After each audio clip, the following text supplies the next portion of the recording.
Hey guys, Ronin Reaper here. So yep, you know the drill. It's cinema, so yep, it's that time of the week. Not on a Sunday for once, yeah. Rare Saturday cinema trip, and yeah, this is one I'm looking forward to, the Beekeeper, a new Statham action film from David Ayer. Yeah, I'm absolutely buzzing to see this piece of B movie action. I've been hearing good things about it here, and it's a bit of fun, very, very like entertainingly silly. So yeah, I'm looking forward to watching it. Gonna head in, get my snacks, get my seat, and go watch the Beekeeper.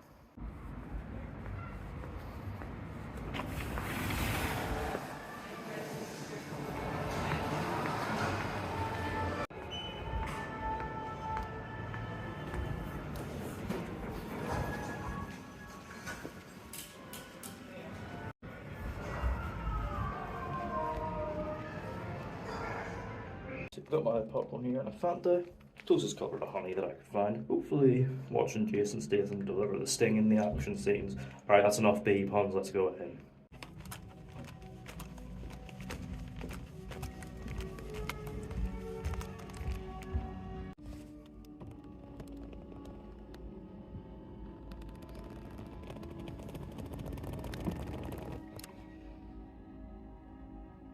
So, yeah, just back from seeing The Beekeeper. Now, look, going in, I wasn't quite sure what to expect, given that David Ayer's post-Fury track record has not been the strongest.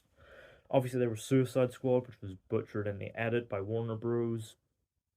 Then that was immediately followed up with Bright, the Will Smith film, which, Netflix original, enough said there. And most recently, he made The Tax Collector, which was dumped straight to VOD in the middle of the pandemic, stars Shia LaBeouf, and was pretty widely panned. So, I was, yeah, kind of curious to see if this would get him back on track, although, gotta address the red letter in the room. January release date, yep. Cue the clip. So you know what that means. Fuck you, it's January! But saying that, I've been hearing surprisingly good things about it, so went into it with an open mind. But is this the fun switch your brain off action flick it promises itself to be? Let's find out. So the film follows Adam Clay, a man who spends his days as a beekeeper, tending to the hive and producing honey for his neighbour Eloise. One day, Eloise is targeted by United Data Agency, a scammer group who end up taking all of her money, including her retirement fund and money she'd made from charity work, upon which she promptly kills herself.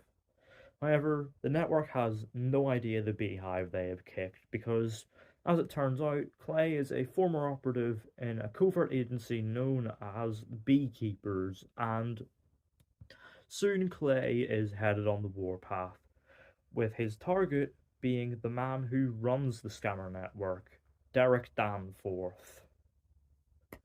So yeah, look, I am very much at heart an action junkie. I'm rarely happier than I am in front of a half decent action flick. And I've been hearing that this, is sort of a film that knows what it's trying to be and plays to its strengths. And look, I gotta say, yeah, this hit the sweet spot. I very much had a good time watching this. This was a very, very fun film. Right? This is one that kind of knows what it's going for and really commits to the silliness of it all. Like, you've got this plot about a secret agency known as the Beekeepers who, restore the balance in society by taking out wrong-uns, much like how, that a beehive, you'd smoke out hornets. And it takes this premise and just runs with it and has a wheel of a time delivering this ludicrously silly actioner that, yeah, is a lot of fun.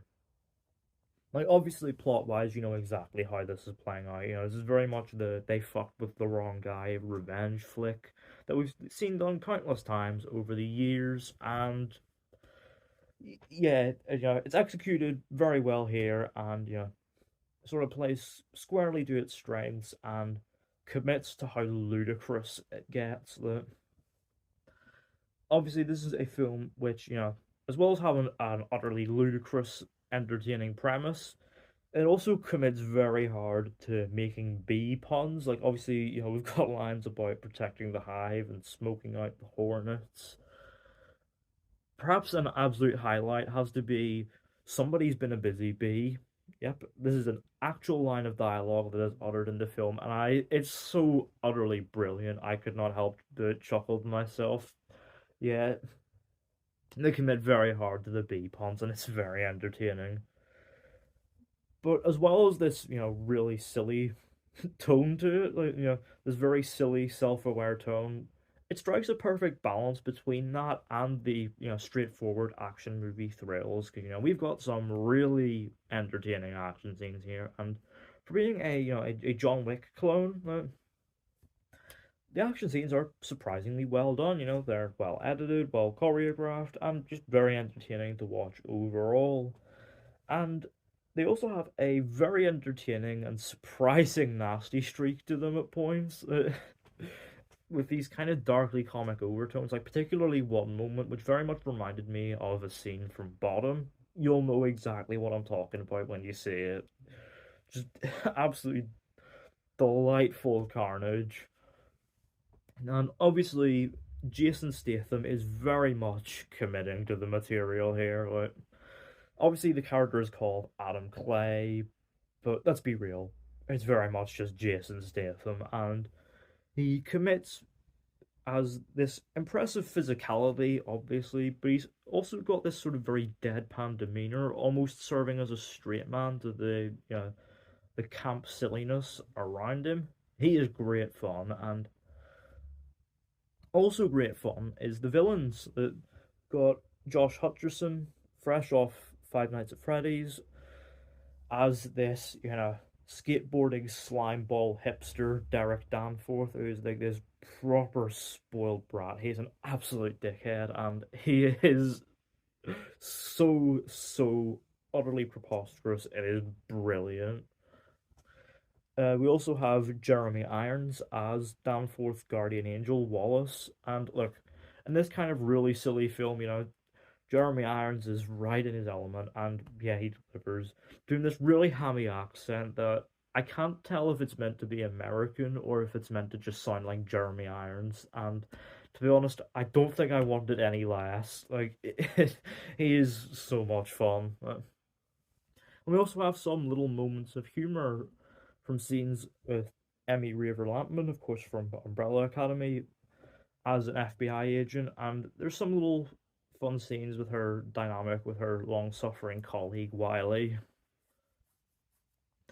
Now, admittedly, for all the fun the film is having with its premise and just running with it, it's not always the all out riot that it clearly wants to be. Like, there are some scenes, like little stretches in there where it's a bit less interesting, and obviously where Statham kind of disappears and we focus on this FBI subplot.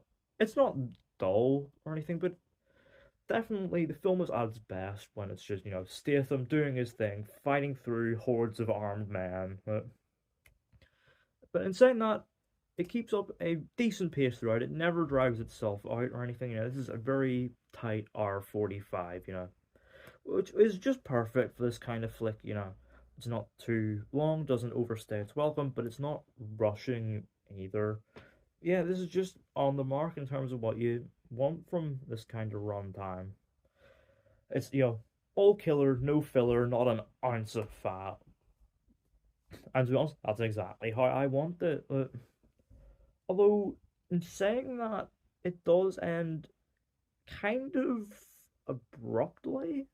Like, obviously, it's leaving itself open for a sequel, which, we will probably get. Let's be real. Like, obviously, audiences have taken very well to it. They're clearly enjoying it. It's clearly a crowd pleaser. And obviously, it's been doing very solid numbers at the box office. So we will probably see more of this universe. Let's be real. But I think definitely another minute or two definitely would have benefited the film, so that its ending feels a bit less abrupt.